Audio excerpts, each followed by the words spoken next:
Hi, welcome you all. आज का हमारा जो टॉपिक है वो नेफ्रॉन स्ट्रक्चर है। नेफ्रॉन स्ट्रक्चर के अंदर मैंने क्या देखा है कि बहुत से स्टूडेंट कंफ्यूज होते हैं, उनको बहुत डिफिकल्ट लगता है कि नेफ्रॉन स्ट्रक्चर क्या है, यूरिन फॉर्मेशन क्या है। इस टॉपिक को इजी बनाने के लिए मैंने एक स्टोरी बनाई है और इस स्टोरी के थ्रू हम करेंगे कि what is a nephron structure, how urine formation occur in our kidney. और क्लास 10 का बहुत इंपॉर्टेंट टॉपिक है जिसमें से 3 मार्क क्वेश्चन या 5 मार्क क्वेश्चन बहुत बार एग्जाम के अंदर आता है। तो बहुत ध्यान से स्टोरी को सुनना, बहुत इजीली आपको पता चलेगा कि नेफ्रॉन स्ट्रक्चर में हमने क्या क्या करना है। चलिए स्टोरी स्टार्ट करते हैं। स्टोरी क्या है? किडनी की स्टोरी है, ब्लड की स्टोरी है और इस स्टोरी के थ्रू हम ये पढ़ेंगे कि यूरिन फॉर्मेशन कैसे होता है। तो इस स्टोरी के अंदर मैं ब्लड की बात करूंगी। अगर आप ब्लड की बात करोगे तो ब्लड हमारी बॉडी का बहुत इंपॉर्टेंट पार्ट है। ब्लड टिश्यू है। ये क्या करता है? पूरी बॉडी के ऑर्गन को ऑक्सीजन सप्लाई करता है, फूड सप्लाई करता है। लेकिन बदले में ऑर्गन्स क्या करते हैं इसके साथ? ऑर्गन्स तो बदले में, जब ये फूड देने जाता है, ऑक्सीजन देने जाता है, बदले में ऑर्गन्स अपना पूरा वेस्ट इसके अंदर डाल देते हैं। ब्लड सबको ऑक्सीजन देता है, सबको फूड देता है, लेकिन बदले में क्या कलेक्ट करता है ये? बदले में ये तो पूरा वेस्ट कलेक्ट करता है। इस चीज से ब्लड बहुत परेशान हुआ। जब ब्लड इतना परेशान हुआ तो वो ब्रेन के पास गया। उसने ब्रेन को बोला कि तू बॉडी के हर हिस्से को कंट्रोल करता है, तो तुम मेरा भी कंट्रोल करना। तू मुझे भी बता कि ये बॉडी के ऑर्गन मेरे साथ क्या कर रहे हैं, ये मेरे अंदर वेस्ट डाल रहे हैं, पूरी बॉडी का यूरिया मेरे अंदर डाला हुआ है। तो ब्रेन ने उसको सुजेस्ट किया कि तू किडनी के पास जा। मैंने किडनी बनाई हुई है और उस किडनी का काम क्या है? वो किडनी तेरे अंदर जितना भी वेस्ट है वो फिल्टर करके देगी। ब्लड को आइडिया पसंद आ गया और इस आइडिया को लेके ब्लड कहाँ चला गया? किडनी के पास चला गया। तो जब वो किडनी के पास गया, उसने किडनी को बोला कि पूरी बॉडी ने मेरे अंदर वेस्ट डाला हुआ है। अब मैं उस वेस्ट को निकालना चाहता हूँ, तो तुम मुझे अपना इलाज बताओ कि मैं वेस्ट कैसे निकालूंगा। तो किडनी ने बोला कि तुम मेरे अंदर एंटर कर जाओ, मैं तुम्हारे में से वेस्ट निकाल दूंगी। ब्लड को भी आइडिया अच्छा लगा। लेकिन किडनी ने जब उसे ये बोला कि तुम मेरे पास तो आओगे, पर मेरे अंदर एक चैम्बर नहीं है, मेरे अंदर बहुत से रूम बने हुए हैं। और वो रूम क्या है? वो रूम किडनी के चैम्बर्स हैं। तो किडनी ने वो चैम्बर सुजेस्ट किए कि मेरे पास वो चैम्बर्स हैं। और वो रूम्स क्या है? उन रूम्स को मैंने नेम दिया हुआ है नेफ्रॉन्स। यानी कि जो किडनी के रूम्स हैं, उन्हें उन रूम्स में एंटर करना पड़ेगा। वो एक रूम नहीं है, किडनी में तो बहुत से रूम्स हैं। फिर किडनी ने उसे उस रूम की स्ट्रक्चर समझाई कि मेरे रूम्स की शेप ऐसी है और ऐसे मिलियन रूम्स बने हुए हैं मेरे अंदर। और ये रूम्स इस तरह से बने हुए हैं। ये रूम का मतलब यहाँ ये नहीं है कि कोई स्क्वायर चेम्बर है, रेक्टेंगल चेम्बर है। इस तरह के रूम्स है। और पूरी आप देखो, पूरी भूल भुलैया है ये तो। रूम थोड़ी है कोई, ये तो भूल भुलैया है। ब्लड भी परेशान हो गया कि इस भूल भुलैया में मेरा क्या बनेगा। तो किडनी ने फिर उसको समझाया कि ये देखो जी, ये मेरे रूम की एक स्ट्रक्चर है। इस रूम के अंदर इस तरह का पार्ट है। ये जो पार्ट है, इसको बोलते हैं बोमेन्स कैप्सूल। और ये पूरी की पूरी नेक्स्ट पार्ट जो है, इसको बोलते हैं रीनल टिब्यूल। रीनल टिब्यूल का फर्स्ट पार्ट जो है वो है पीसीटी।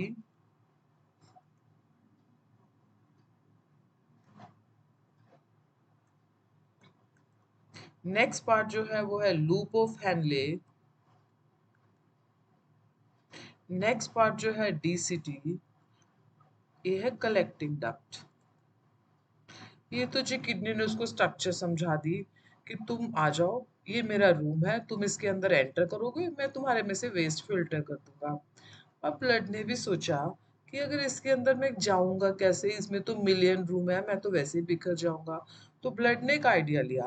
ब्लड ने क्या सोचा कि मैं इसके अंदर जाता हूँ और जब मैं इसके अंदर जाऊंगा तो कैसे जाऊंगा? तो उसने बोला कि आप इसके अंदर, किडनी ने ही उसको सुजेस्ट किया कि तो मेरे हर एक रूम में जाना पड़ेगा, तभी कुछ कुछ भाग एक रूम, तभी कुछ कुछ भाग फिल्टर होगा। तो ब्लड ने क्या प्लानिंग किया कि मैं इसके अंदर चला जाता हूँ। उसने अपना एक जाल बिछाया। किस तरह का जाल बिछाया? उसने अपने आप को ब्रांचेस में डिवाइड कर दिया। ब्लड किडनी के अंदर जब आ रहा था, जिस ब्रांच में आ रहा था, उस ब्रांच का नाम था रीनल आर्टरी। अब एक रीनल आर्टरी ने अपने आप को काफी सारी ब्रांचेस में डिवाइड कर लिया और उन ब्रांचेस का नाम रख दिया एफरेंट आर्ट्रियोल। यहाँ से ब्लड एंटर करेगा। अब ये एक घर के अंदर एक ब्रांच एंटर कर गई, एफरेंट आर्ट्रियोल। फिर उसने अंदर जाके कैपिलरीज का जाल बिछा दिया। जब उसने कैपिलरीज का जाल बिछाया और जैसे ही ब्लड इसके अंदर गया, नेफ्रॉन ने, किडनी ने बहुत बड़ी गेम खेली ब्लड के साथ। उसने क्या किया, उसने ब्लड में से जितना कुछ था सब कुछ निकाल दिया। मतलब उसमें से वाटर, उसमें से फूड, उसमें से जो भी सॉल्ट था सब कुछ छान लिया। ब्लड तो बहुत परेशान कि ये क्या किया किडनी ने मेरे साथ, उससे तो मेरे अंदर जो भी था वो सब कुछ निकाल फेंका। उसके बाद ब्लड को एक आइडिया आया कि मुझे इसके रूम के अंदर ही फैलना पड़ेगा और वहीं पे जाल बिछा के मुझे अपने अपना सामान इसे वापस लेना पड़ेगा। अरे ब्लड तो गया था कि उसका वेस्ट उसमें से निकले, किडनी ने गेम खेल के उसमें से सब कुछ निचोड़ लिया, ब्लड में तो कुछ बचा ही नहीं। अब ब्लड ने सोचा कि इसके अंदर ही मुझे जाल बिछाना पड़ेगा। ब्लड ने कैसे जाल बिछाया, ये किडनी का रूम था, जिस रूम को मैंने आपको नाम बताया था नेफ्रॉन। और ये पूरा ब्लड ने जाल बिछा लिया ब्लड कैपिलरीज का। जब ब्लड यहाँ से एंटर किया था, यहाँ पे आके क्या हुआ, पूरा ब्लड फिल्टर हो गया। अच्छा, पूरा ब्लड फिल्टर हो गया। ब्लड ने सोचा ये तो पूरी गेम खेली गई है मेरे साथ। उसने अपने आप को दोबारा एक जाल बिछाया। ये देख रहे हो, ये ब्लड वेसल का जाल है। ये उसने उसके आसपास पूरा जाल बिछा दिया। अब पूरे जाल में क्या गेम खेली ब्लड ने, जैसे ही ये ब्लड ने पूरा ब्लड यहाँ से फिल्टर होके नीचे जाने लगा था, जब इसमें से ब्लड पास ऑन हुआ, उस पासिंग के टाइम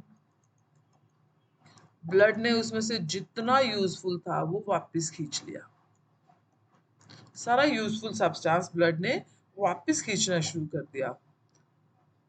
ये बोमेन कैप्सूल था, ये रीनल ट्यूब्यूल थी, ये कलेक्टिंग डक्ट थी, ब्लड कैपिलरीज की, पूरा ब्लड का जाल बिछा हुआ है।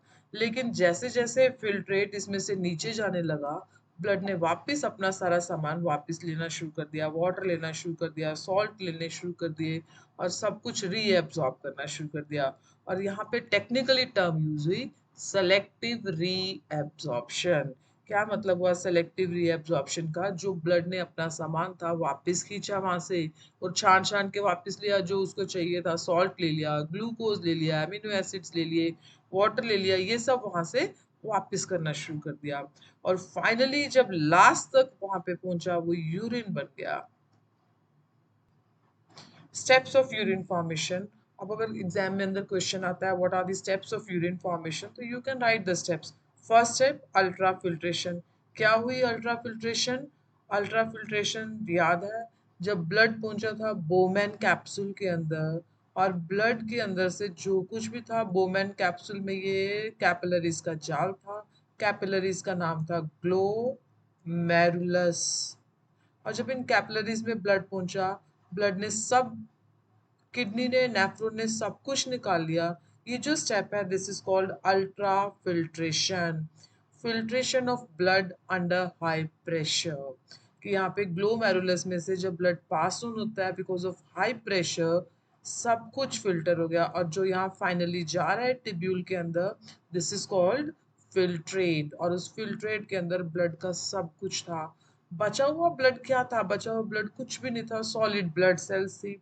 तो नेक्स्ट स्टेप जो ब्लड ने परफॉर्म किया, ब्लड का नेक्स्ट स्टेप था सेलेक्टिव रीएब्जॉर्प्शन। मतलब जब ब्लड किडनी ट्यूब्यूल्स में से जाएगा तो यूजफुल सब्सटेंसेस वापस रीएब्सॉर्ब होंगे। तो जब भी क्वेश्चन आएगा steps of urine formation under this two heading you can explain. और यहाँ तक कलेक्टिंग डक्ट तक आते आते जो हमें मिलता है वो फाइनल यूरिन है। अच्छा, यूरिन के अंदर वाटर कितना होगा, यूरिन के अंदर सॉल्ट कितने होंगे, ये अपनी बॉडी की डिमांड पे डिपेंड करता है कि what is the requirement of the body. But finally substance which collect in the collective duct, that is the urine. Hope है आपको स्टोरी अच्छी लगी होगी। तो इस स्टोरी के थ्रू आप यूरिन फॉर्मेशन, नेफ्रॉन स्ट्रक्चर बहुत अच्छे से कर सकते हो।